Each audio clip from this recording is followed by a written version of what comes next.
Día 21 de marzo, San Benito, abad y fundador, 480-543. Santa Brígida, en sus revelaciones, habla del patriarca de los monjes de Occidente en estos términos: San Benito hubiera podido santificarse en el mundo, pero el Señor lo llamó a la cima del monte para que con su ejemplo se animaran otros a abrazar la perfección. La providencia adjuntó a San Benito numerosos compañeros para que formasen un hogar. El santo les trazó tal regla de vida que pudiera guiar adecuadamente a cada uno por el camino de la santidad según la propia disposición.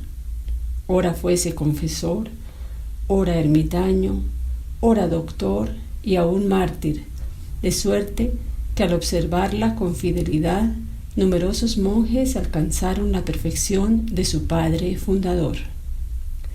Benito, cuyo nombre significa bendecido o bendito, nació hacia el año 480 en la ciudad de Nurcia, situada en el centro de Italia.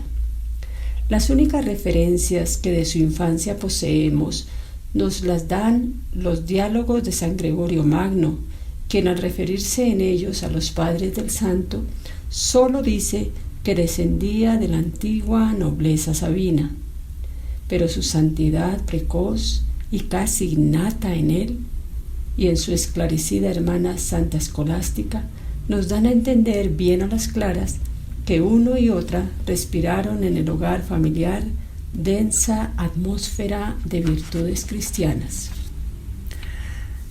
Hacia el año 497, Benito, gallardo y bien apuesto joven de 17 años, fue a terminar los estudios a Roma. El libertinaje y la inmoralidad de sus compañeros produjeron en él verdadero espanto y, en lugar de abandonarse a las nacientes pasiones de la edad, resolvió poner a cubierto la virtud, huyendo de la gran urbe con el ama que le había criado. Pusieron en práctica su proyecto y a instancias de algunos habitantes, ambos se detuvieron en Enfide, hacia las colinas de Tibur, y allí habrían fijado definitivamente su morada, si la reputación de santidad de Benito, que le ganara el milagro que hizo con una criba rota e instantáneamente reparada en virtud de una fervorosa plegaria, no hubiera determinado al estudiante a adentrarse solo en la espesura de un monte. Vida eremítica. Al llegar al desierto de Subiaco, a 50 millas del sureste de Roma, el joven encontró un cenobita llamado Román, cuyo monasterio estaba situado en la cúspide del monte Taleo. El aspirante a la vida eremítica manifestó bajo secreto a aquel religioso varón sus deseos de perfección. El monje juró guardárselo y le indicó en las abruptas laderas de la roca una gruta inaccesible en la que penetró con ánimo resuelto. Desde el fondo de ésta solo se veía el cielo. En determinados días, desde lo alto del peñasco, le bajaba su maestro un pan colgado de una cuerda. Al toque de campanilla advertía Román a Benito que era llegado el momento de dejar la oración y de tomar el frugal alimento. 3 años permaneció el joven recluido en aquel retiro, hasta que unos pastores lo descubrieron, tomándolo al pronto por bestia montaraz, pero oyéndole hablar, reconocieron en él a un gran siervo de Dios y escucharon dócilmente sus instrucciones. Satanás quiso aniquilar desde los comienzos la acción sobrenatural de aquel a quien miraba ya como temible adversario. Tomando, pues, la apariencia de un mirlo, se puso a revolotear tan cerca de él que para lanzar al importuno volátil el solitario tuvo que acudir a la señal de la cruz. Vencido ya por este medio, representóle con toda viveza la imagen de una joven a quien había tratado en Roma, y surgió en el acto la sugestión diabólica. Estoy bien cierto de que debo continuar llevando un género de vida que tan por encima de las fuerzas de la naturaleza está. Pero en esta lucha que le redujo a terrible congoja, la gracia divina intervino oportunamente, y a su impulso el santo se lanzó a unas zarzas de espinas que había en las cercanías de la gruta y se revolcó en ellas, desgarrando su cuerpo lastimosamente, hasta que el dolor ahogó en él la rebeldía de los sentidos. Desde aquel momento nunca más los ardores de la concupiscencia hicieron mella en él. Murió el abad de Vicovaro, cuyos solitarios fueron a suplicar al ermitaño de Subiaco que tomara el cargo que quedaba vacante. Aunque resistió al principio, consintió al fin y se fue con ellos. Empero, el gobierno del santo les pareció pronto demasiado austero, y llegó a tal punto su descontento que para librarse de él envenenaron el vino. Pero Dios velaba por su siervo. Antes de beberlo, el piadoso ermitaño lo bendijo según costumbre, y al instante el vaso se hizo pedazos en sus manos. Dios os perdone, hermanos, dijo el abad levantándose de la mesa, por lo que habéis querido hacer. No os había dicho de antemano, cuando a toda fuerza quisisteis hacerme vuestro superior, que entre mi vida y la vuestra no habría armonía. Buscad a otro padre que os convenga, porque yo no viviré más con vosotros. Y se volvió a su amada soledad de Subíaco. Subíaco, escuela de vida. La reputación de santidad de Benito se había extendido por toda la comarca. Las familias de la alta aristocracia acudían a él para consultarle. El noble Equicio le confió a su hijo Mauro para que lo educara y dirigiera, y el patricio Tértulo hizo otro tanto con su pequeñuelo Plácido, niño de corta edad. Pronto concurrieron discípulos de todas partes. Así fue iniciándose y desenvolviéndose la llamada Escuela de Vida de Subíaco, que comprendía los 12 monasterios esparcidos en las fragosidades de aquellas rocas, integrados por 12 monjes, cada uno con un abad al frente. Benito desempeñaba el cargo de abad general, ya que por sus manos había pasado la formación religiosa de cada uno de los monjes. Reservóse además el derecho de continuarla con los nuevos aspirantes que ingresaban en sus monasterios. Entre esos conventos había 3 instalados en las partes más altas de aquellas rocas áridas.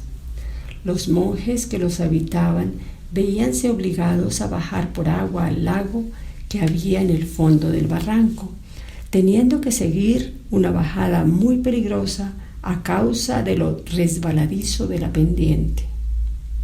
Al cabo de algún tiempo se cansaron de los esfuerzos que esa labor suponía. «Padre», dijeron a Benito, «¿no podríamos construir nuestra vivienda en un lugar más cómodo? Es muy penoso subir el agua cada día». Benito los consoló paternalmente y les dijo que pensaría en ello. A la noche siguiente, tomó consigo a Plácido y escaló silenciosamente la montaña.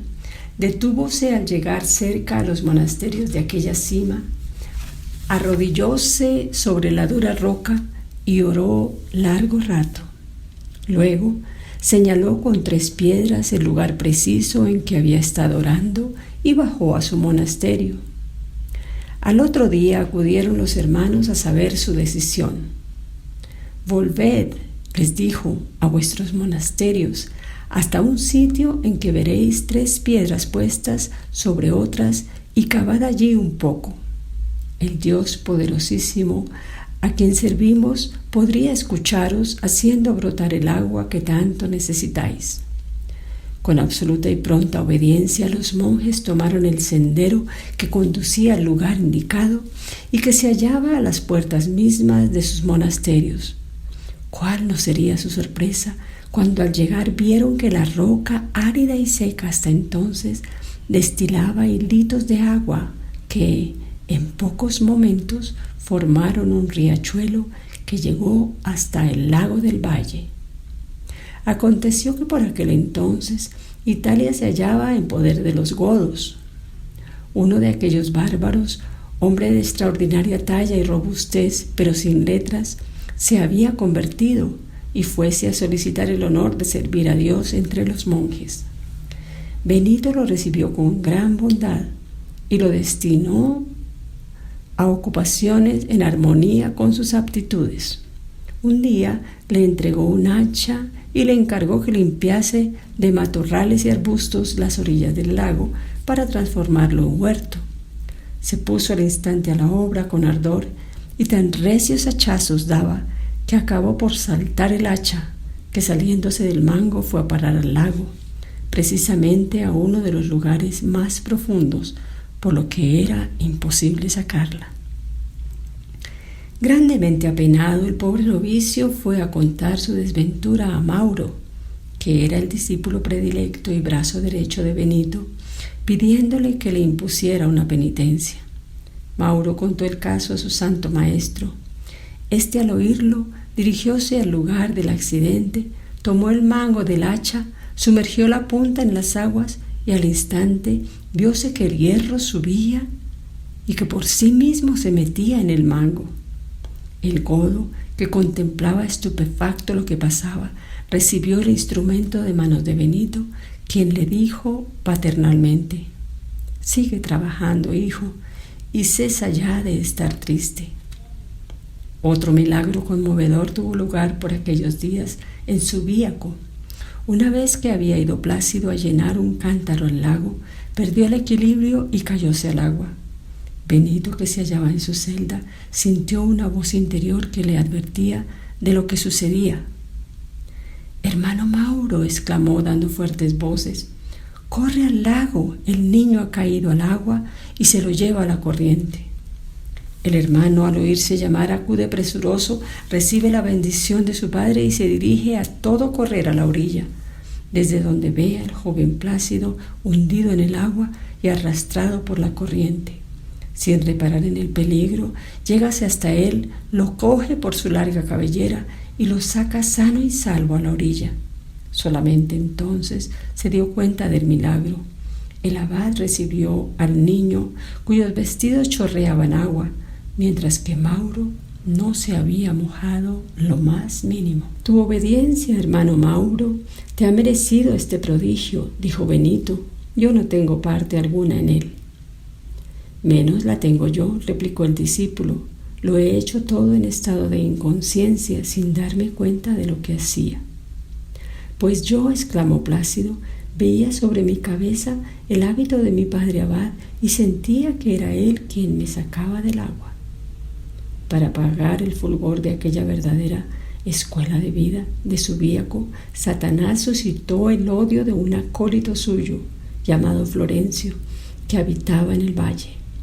El desventurado envió un pan emponzoñado a Benito, quien al recibirlo, aunque entendió lo que había en él, sin más alteración ordenó con naturalidad a un cuervo que fuera a arrojar aquel presente homicida a un lugar inaccesible. Viendo Florencio que no podía matar los cuerpos, trató de perder las almas. Envió junto al jardín donde jugaban los jóvenes monjes a 7 muchachas de vida licenciosa para que, a vista de ellos, ejecutaran bailes lascivos. Benito comprendió en el acto el peligro que corría la inocencia de sus discípulos, y como el que se había declarado enemigo suyo mortal solo odiaba a su persona, determinó ausentarse para siempre y asegurar a los suyos los bienes de la paz. Así que, despidiéndose de sus 12 queridos monasterios, se puso en marcha con algunos hermanos en busca de otra soledad. Florencio contempla el caso desde el terrado de su casa, gozándose en su triunfo al ver partir a Benito, Pero de repente la casa se estremeció, se derrumbó y le sepultó entre sus escombros. El joven Mauro, que había salido más tarde y fue testigo del hecho, corrió jubiloso a llevar la noticia a Benito. El hombre de Dios afligióse profundamente, tanto por la muerte desventurada de su enemigo, como por la alegría de su discípulo, a quien castigó y dio grave penitencia, y sin más continuó su viaje. Benito había pasado en Subiaco, según la tradición, cerca de 30 años. Monte Cassino, luchas contra Satanás. Siguiendo hacia el sur la ruta que le señalaban los montes, Benito llegó a Monte Cassino, en el que encontró las ruinas de la antiquísima ciudad romana Cassinum. Conservábanse aún los restos de un anfiteatro y el templo de Apolo. Fue su primer cuidado levantar la cruz del Salvador sobre los escombros del ídolo. Consagró el templo pagano para el culto del verdadero Dios y lo transformó en basílica del monasterio bajo el patrocinio de San Juan Bautista y de San Martín. Corría el año 529 cuando el patriarca de los monjes de Occidente llegaba al Monte Cassino. 14 años había de vivir en aquella altura destinada a ser, en expresión del Papa Víctor III, el Sinaí de las órdenes monásticas. Benito levantó el monasterio con sus mismos discípulos, no sin la oposición del demonio. Cuéntase que un día los monjes no podían mover una piedra que parecía estar fuertemente sujeta al suelo por invisibles raíces, pero la bendijo el santo y se pudo entonces remover con la mayor facilidad. El demonio rabiaba de coraje contra el santo patriarca, que se instalaba a pesar suyo en un monte en que había reinado como soberana la más grotesca idolatría. A veces se le aparecía en pleno día en figura horribilísima, lanzando torbellinos de llamas por ojos, boca y narices, y le llamaba por su nombre: Benito, Benito, en latín, Benedicte, Benedicte. Este nombre, como es sabido, significa bendecido o bendito, por lo cual el demonio, como si quisiera retractarse de su palabra, repetía: no, no bendito, maldito, maldito. ¿Qué has venido a hacer aquí? ¿Qué tienes tú que ver conmigo? ¿Por qué te gozas persiguiéndome? Benito le dejaba gritar sin hacerle el menor caso y se entregaba con todo sosiego a sus ocupaciones. Uno de los religiosos que, cediendo a ocultas sugestiones del tentador, se había disgustado de su vocación, se presentó al abad pidiéndole licencia para retirarse al siglo. Trató Benito de hacerle ver la locura de su proyecto, le recordó los días de su primitivo fervor y cuán razonable era la resolución tomada en tiempos anteriores de abrazar la vida religiosa. En su paternal amonestación le habló de la decisiva importancia de la salvación del alma y de la excelencia sin igual de la vida dedicada al amor y servicio de Dios.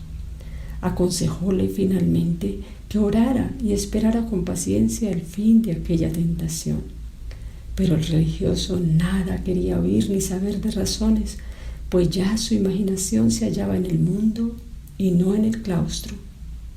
Como el abad difiriera concederle el permiso que el desventurado solicitaba, turbaba el orden general con escándalo de los hermanos, hasta tal punto que Benito se vio obligado a despacharle. El pobre iluso salió contentísimo, pero estaba a una corta distancia del convento cuando vio que se le venía enfrente un furioso dragón con la boca abierta para devorarle. Horrorizado, el fugitivo principió a dar grandes voces, a cuyo eco acudieron presurosos los monjes. Estos le hallaron temblando de pies a cabeza y, compadecidos de él, le volvieron al monasterio. El pobre apóstata, que se daba perfecta cuenta del peligro que había corrido, prometió ser fiel a su vocación y mantuvo íntegra su palabra, profesando toda su vida vivísima gratitud al santo abad. a cuyas oraciones se reconocía deudor de la gracia que le había obtenido de ver al dragón infernal que quería devorarle. Resurrección obrada por San Benito. Un día Benito había salido al campo a trabajar con sus hermanos. Entretanto, cierto campesino, embargado por el dolor, llegó al monasterio con el cadáver de su hijo en los brazos, preguntando por el padre Benito. Al decirle que el abade estaba trabajando en el campo, el infortunado padre dejó el cuerpo del hijo tendido delante de la puerta y se fue precipitadamente en busca del santo. Dio con él en los precisos momentos en que volvía del trabajo y, sin más preámbulo, exclamó: «Padre, devuélvame a mi hijo». «¿Pero soy yo quien te lo he quitado?», dijo el monje. «Ha muerto, venga enseguida a resucitarlo», insistió con viveza el pobre padre. «Vamos, hombre, eso no es asunto nuestro. Lo que tú pides es cosa de los santos apóstoles», le respondió Benito con aparente brusquedad. «¿Cómo quieres tú imponernos lo que está sobre nuestras fuerzas?». El campesino, entre tanto, reiteraba, embargado por el dolor, que no se iría mientras el santo no le resucitase al hijo. «¿Dónde está el muerto?», preguntó el abad. «Ahí tiene usted su cuerpo a la entrada del monasterio», le contestó el padre entre suspiros. Llegado a él Benito con todos los religiosos, se puso en oración y luego se extendió sobre el cadáver, como en otro tiempo San Pablo cuando resucitó a Eutiquio. Poniéndose después en pie y elevando al cielo los brazos, exclamó: «Señor, no mires mis pecados, sino la fe de este hombre, y devuelve a este cuerpo el alma que le has quitado». Apenas hubo terminado esta oración, un fuerte temblor se apoderó del cadáver. Benito tomó al niño por la mano y lo devolvió a su padre, rebosante de vida y salud. Totila y San Benito.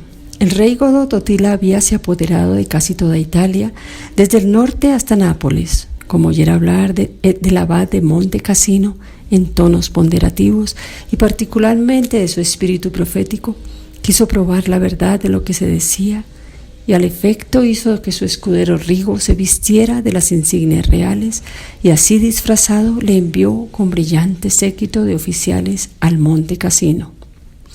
«Hijo mío», exclamó Benito apenas lo divisó, «quítate esos vestidos e insignias que no son tuyos». Sobrecogido Rigo por lo inesperado del caso y espantado por haber pretendido engañar a tal hombre, se postró a sus pies.